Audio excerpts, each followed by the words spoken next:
Hello students, एक बार फिर से आप सभी का बहुत बहुत स्वागत है हमारे यूट्यूब चैनल बाईजीके में। और शाम के 6 बज चुके हैं और ये समय हो चला है साइंस के टॉप 20 पीवीआई ऑब्जेक्टिव प्रश्नों का। तो सभी लोग लाइव जुड़ जाइए। रोज की तरह आज भी हम लोग टॉप 20 प्रश्नों को देखेंगे। ये सभी प्रश्न बहुत ही महत्वपूर्ण है। टारगेट है फिजिक्स में 35 में कम से कम 32 नंबर आप लोगों को लाना है। 35 में 35 भी आ सकता है, लेकिन प्रयास करना है कि कम से कम 32 नंबर जरूर आए। तो ये टारगेट से आप लोगों को पढ़ना है। इसी तरह से मैं रोज़ 10 नए ऑब्जेक्टिव प्रश्न लेकर आता हूँ, 10 क्वेश्चन का रिवीजन कराता हूँ। फिर जब वीक समाप्त हो जाता है तब पूरा रिवीजन कराता हूँ। चलिए हम लोग आज के टेस्ट की शुरुआत करते हैं। ये रहा आपके लिए आज का पहला क्वेश्चन। इसमें आप लोगों को बताना है कि किसी स्थान पर आभासी नमन कोण सदा क्या होता है। बताइए, आभासी नमन कोण जो होता है यथार्थ नमन कोण से अधिक होता है, यथार्थ नमन कोण से कम होता है, यथार्थ नमन कोण के बराबर होता है, या फिर अक्षांश नहीं ज्ञात होने तक नहीं कहा जा सकता है।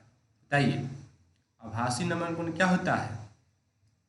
तो मैंने आपको बताया था कि आभासी नमन कोण जो होता है वो सदा यथार्थ नमन कोण से अधिक होता है।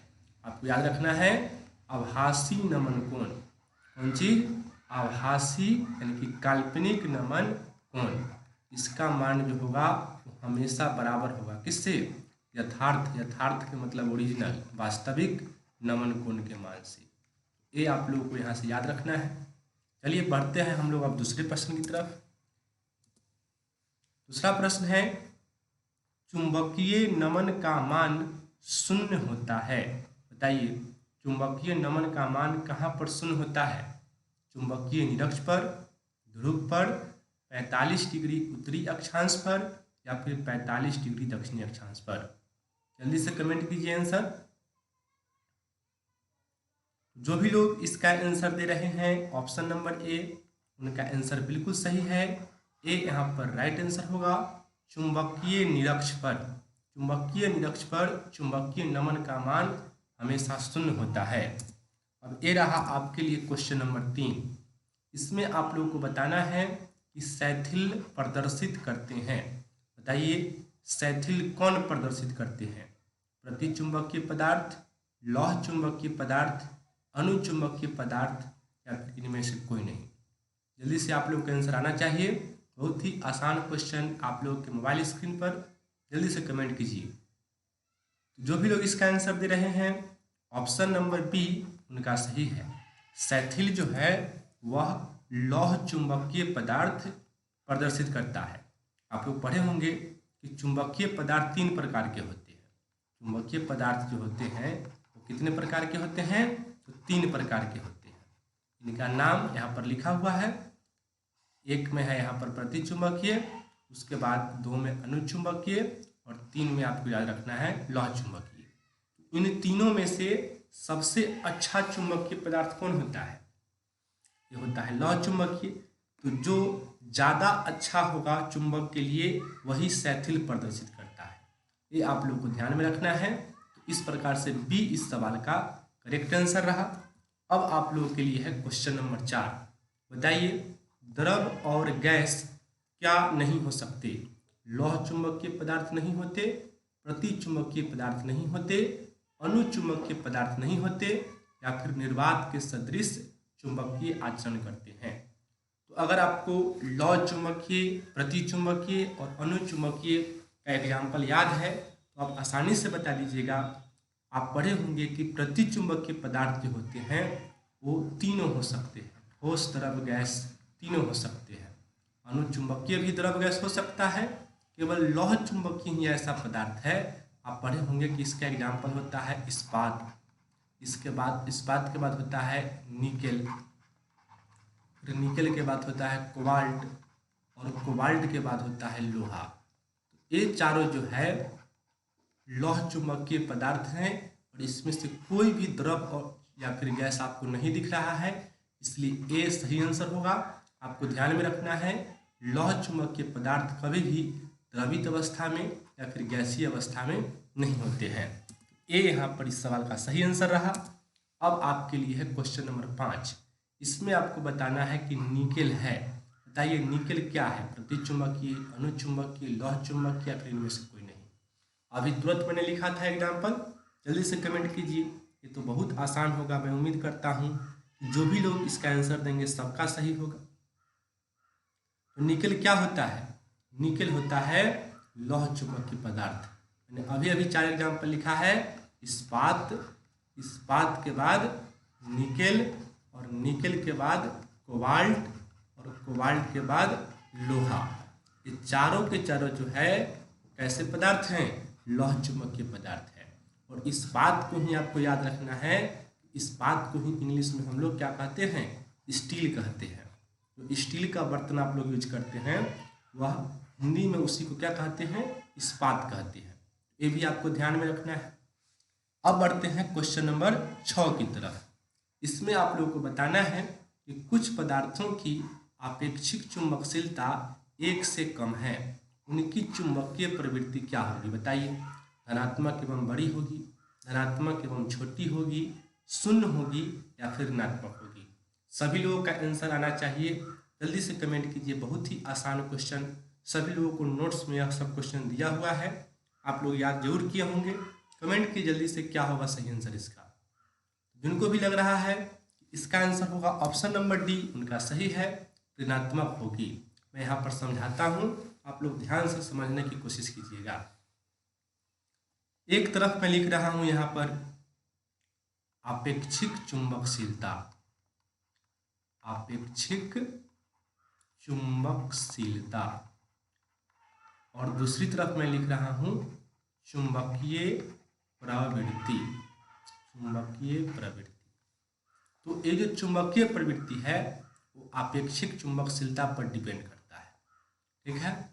अब किस तरह से डिपेंड करता है इसको समझिए। अगर आपेक्षिक चुंबकशीलता का मान 1 से बड़ा हो, अगर अपेक्षिक चुंबकशीलता का मान 1 से बड़ा हो तो चुंबकीय प्रवृत्ति क्या होगी? ये होगी धनात्मक। ये आपको ध्यान में रखना है। दूसरा बात, अगर अपेक्षिक चुंबकशीलता 1 के बराबर हो क्या हो? 1 के बराबर, तब चुंबकीय प्रवृत्ति क्या होगी? तब भी चुंबकीय प्रवृत्ति होगी धनात्मक। ये आपको ध्यान में रखना है। और अगर आपेक्षिक चुंबकशीलता 1 से छोटी हो जाए, आपेक्षिक चुंबकशीलता 1 से छोटी हो जाए, तब क्या होगा? तब चुंबकीय प्रवृत्ति जो हो जाएगी वह हो जाएगी ऋणात्मक, ठीक है। मैं उम्मीद करता हूँ कि आप लोग समझे होंगे। फिर से मैं एक बार कह देता हूँ, आपेक्षिक चुंबकशीलता अगर 1 से बड़ा हो तो चुंबकीय प्रवृत्ति क्या होगी? धनात्मक। 1 के बराबर हो तब भी होगी धनात्मक, और 1 से छोटा हो तो होगी ऋणात्मक। ये तो धनात्मक ऋणात्मक की बात हुआ। अब हम लोग बड़ा छोटा की बात करते हैं। पहला स्थिति में जब आपेक्षिक चुंबकशीलता 1 से बड़ा है तो चुंबकीय प्रवृत्ति जो होगा वो बड़ा होगा। क्या होगा? बड़ा। अगर 1 के बराबर है तब क्या होगा चुंबकीय प्रवृत्ति? तो उस स्थिति में चुंबकीय प्रवृत्ति जो होगा बराबर होगा। यहाँ भी बराबर, यहाँ भी बराबर, ठीक है। और जब 1 से छोटा होगा तब क्या हो जाएगी चुंबकीय प्रवृत्ति? तो यह छोटी हो जाएगी। सिंपल सी बात है। 1 से बड़ा तो बड़ा, 1 के बराबर तो बराबर, और 1 से छोटा तो छोटा। सिंपल सी बात है।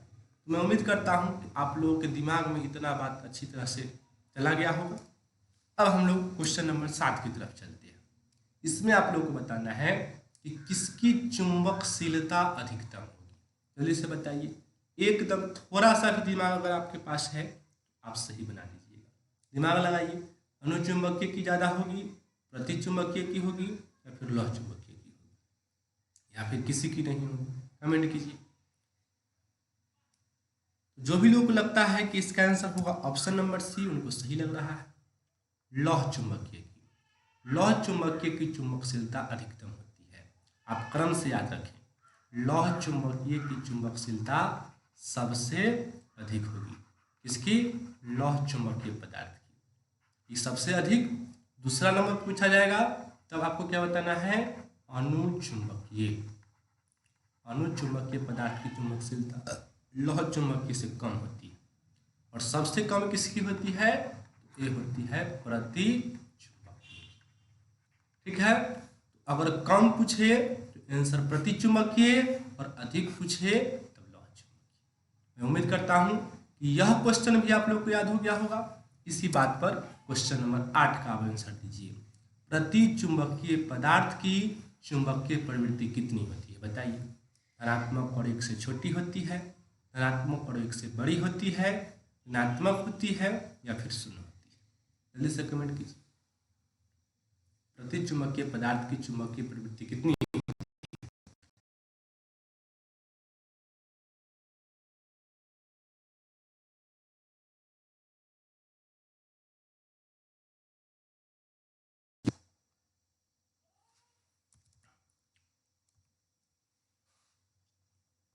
यहाँ कंप्यूटर में व्यवधान हुआ है, फिर से बताइए।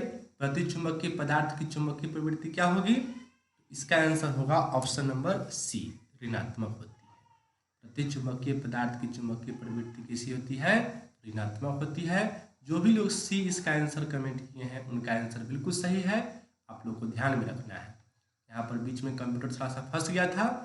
आगे बढ़ते हम लोग क्वेश्चन नंबर 9 की तरफ। इसमें आप लोग को बताना है कि एक प्रबल विद्युत चुंबक बनाने के लिए कौन सी वस्तु अधिक उपयुक्त होगी, बताइए। विद्युत चुंबक आपको बनाना है, तो विद्युत चुंबक बनाने के लिए इसमें से कौन सी वस्तु आप लोगों को लग रही है उपयुक्त होगी? तो जिनको भी लग रहा है ऑप्शन नंबर बी सही है, यानी कि नरम लोहा उनको लग रहा है, तो उनको एकदम सही लग रहा है। विद्युत चुंबक बनाने में किसका प्रयोग होता है? नरम लोहा। चलिए अब मैं यहाँ से एक क्वेश्चन और आपसे पूछता हूँ। अगर ऑप्शन यही रहे और विद्युत चुंबक की जगह पर लिख दे कि अस्थायी चुंबक बनाने में, कौन चीज? अस्थायी चुंबक बनाने में किसका प्रयोग होता है, तब बताइए, तब सही आंसर क्या होगा? कमेंट कीजिए आप। ऑप्शन यही है कि अस्थायी चुंबक बनाने में किसका प्रयोग।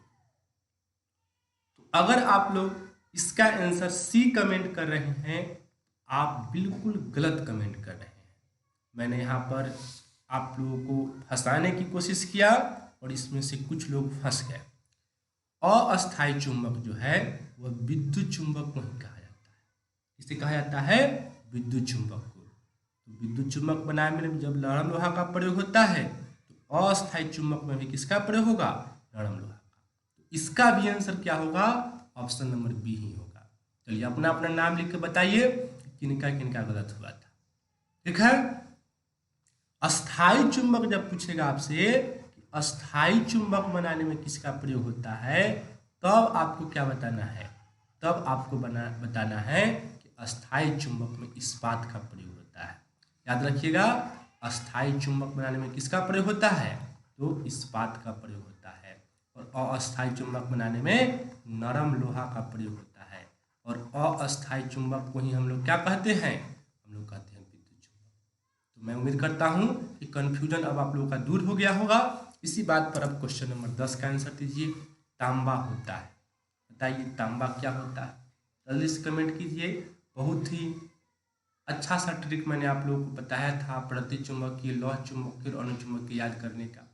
अगर याद होगा तो 1 नंबर आप मान लीजिए कि एग्जाम में आप जरूर बना दीजिएगा, उससे 1 नंबर पूछे जाने की पूरी संभावना है। तो जल्दी से कमेंट कर दीजिए कि तांबा क्या होता है। तो जिनको भी लगता है कि तांबा होता है प्रति चुंबकीय, उनका जवाब सही है। यह एक प्रति चुंबकीय पदार्थ है, ये आप लोग को याद रखना है। मैंने आपको पढ़ाया था कि चांदी हो गया, उसके बाद सोना हो गया, उसके बाद तांबा हो गया, इसके अलावा बिस्मथ, उसके बाद जस्ता, उसके बाद नमक, चांदी तो मैं बता ही चुका हूं, हीरा। ये सब के सब क्या है? ये सब के सब है प्रतिचुंबकीय पदार्थ के उदाहरण। ये आप लोगों को अच्छी तरह से याद रखना है। चलिए अब बताइए आप लोग क्वेश्चन नंबर 11 का आंसर। चुंबकीय आघूर्ण का एसआई मात्रक क्या होता है? मात्रक पूछा है, बताइए चुंबकीय आघूर्ण का मात्रक क्या होता है? जल्दी से कमेंट कर दीजिए। जो भी लोग इसका आंसर दे रहे हैं, ऑप्शन नंबर ए उनका सही है, जूल प्रति टेस्ला। याद रखना है आप लोगों को, चुंबकीय आघूर्ण का एसआई मात्रक क्या होता है? तो ये होता है जूल प्रति टेस्ला। ये जो भी लोग कमेंट किए हैं उनका आंसर सही है। अब यहाँ से चुंबकीय आघूर्ण का सूत्र आप खुद से निकाल सकते हैं।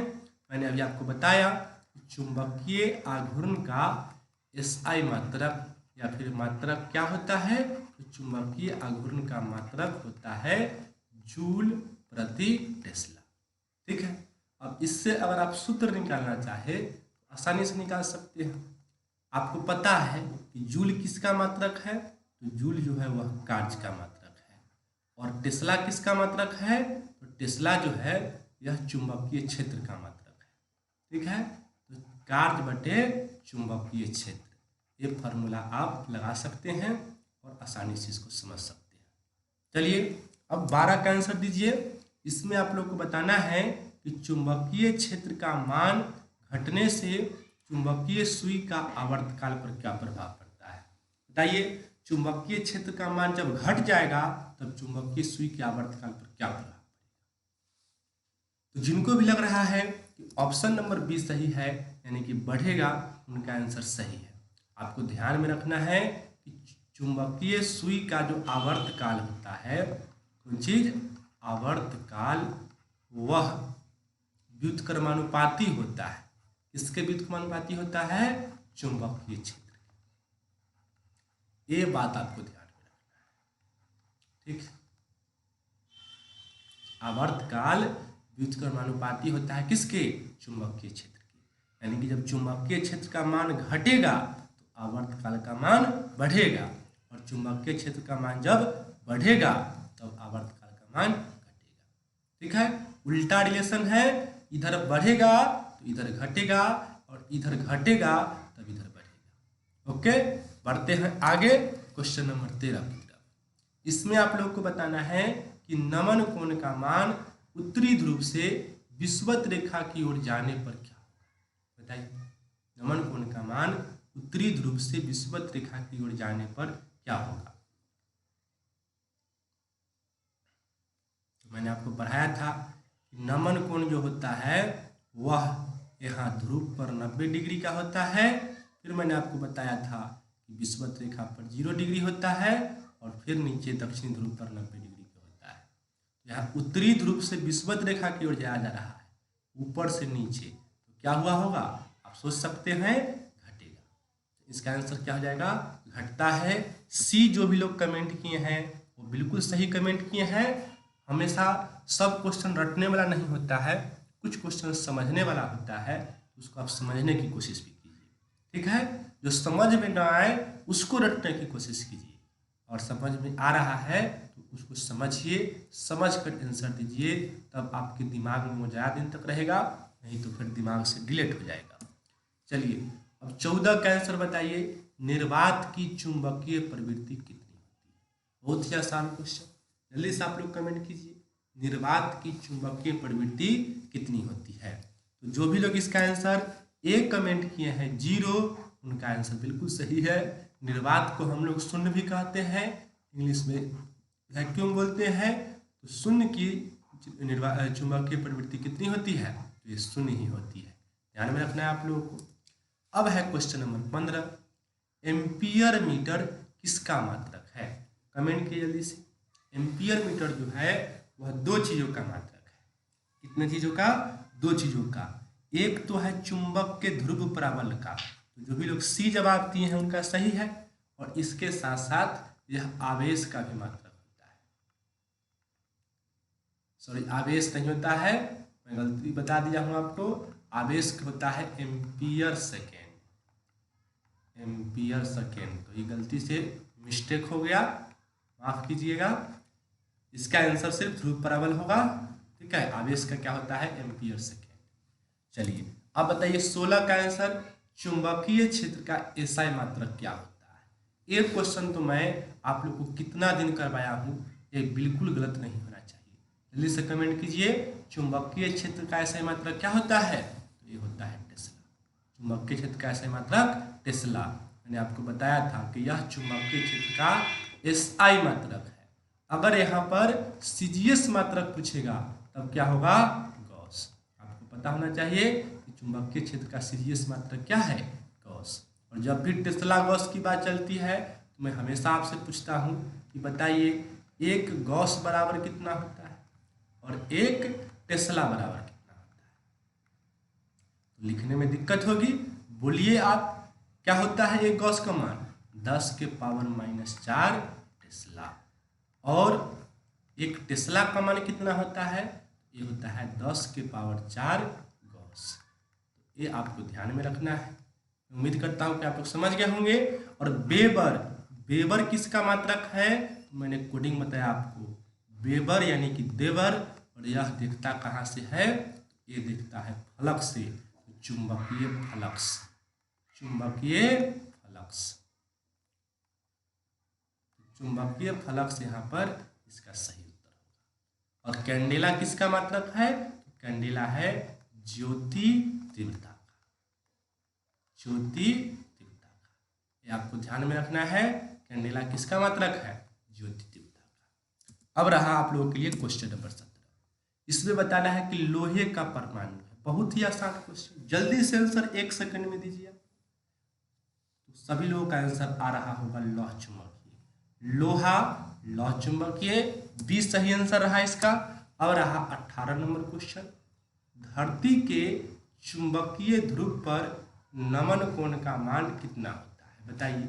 अभी थोड़ी देर पहले मैंने आपको बताया है नमन कोण का मान जो होता है वह कितना होता है पृथ्वी के चुंबकीय ध्रुव पर, 0 डिग्री, 90 डिग्री, 45 डिग्री या फिर 180 डिग्री। कितना होता है नमन कोण का मान ध्रुव पर, 90 डिग्री, 90 डिग्री होता है। तो बी जो भी लोग आंसर किए हैं कमेंट उनका सही है।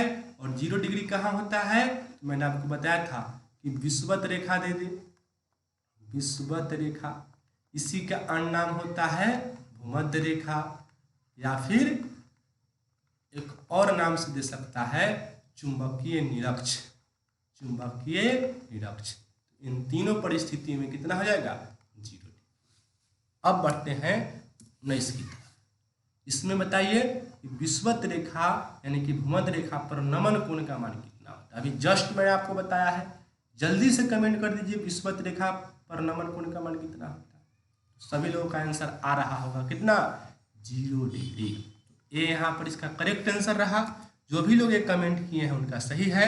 और ये रहा आखिरी सवाल आपके लिए, चुंबकीय याम्योत्तर एवं भौगोलिक याम्योत्तर के बीच का कोण डैश कहलाता है। कमेंट कीजिए आप लोग, चुंबकीय याम्योत्तर एवं भौगोलिक याम्योत्तर के बीच का कोण क्या कहलाता है, तो ये कहलाता है दिक्पात कोण। क्या कहलाता है, दिक्पात कोण। आपको ध्यान में रखना है दिक्पात कोण किसके किसके बीच बनता है, तो ये बनता है चुंबकीय याम्योत्तर और किसके बीच, और बनता है भौगोलिक याम्योत्तर के बीच,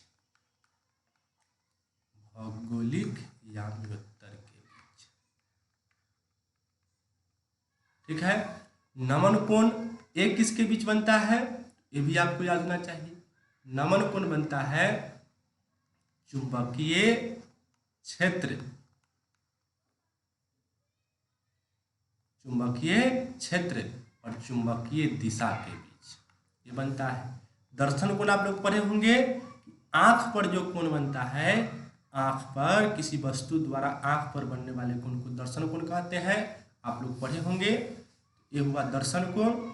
और आंख से 2 कोण का मान आपको जरूर याद होना चाहिए, एक है 150 डिग्री और एक है 180 डिग्री। क्या अगर पूछ दे कि एक आंख से, कितना आंख से, एक आंख से आदमी कितना डिग्री तक देख सकता है, 150 डिग्री तक। और अगर दोनों आंख से कह दे कि दोनों आंख से हमारा मानव मस्तिष्क कितना डिग्री तक देख सकता है, तो 180 डिग्री। ठीक है। और क्रांति कोण तो आप लोग पढ़े होंगे प्रकाश चैप्टर में ही, पूर्णांतरिक परावर्तन के समय। मैं उम्मीद करता हूँ कि आप लोगों को सब अच्छा लगा होगा, वीडियो में डिस्कशन सुनने में मज़ा आया होगा और टेस्ट देने में भी मज़ा आ रहा होगा। आप अधिक से अधिक क्वेश्चन को सही कर पा रहे होंगे। जो लोग कम सही कर पा रहे हैं उनको टेंशन नहीं लेना है, उनको याद करना है। टेंशन लेने से याद नहीं होता है, स्क्रीनशॉट लेकर लिखने से और याद करने से याद होता है। वैसे ये सब क्वेश्चन तो नोट्स में भी होगा। तो आज के टेस्ट को हम लोग यहीं पे समाप्त करते हैं। अब फिर मिलेंगे कल, तब तक के लिए धन्यवाद। जय हिंद, जय भारत।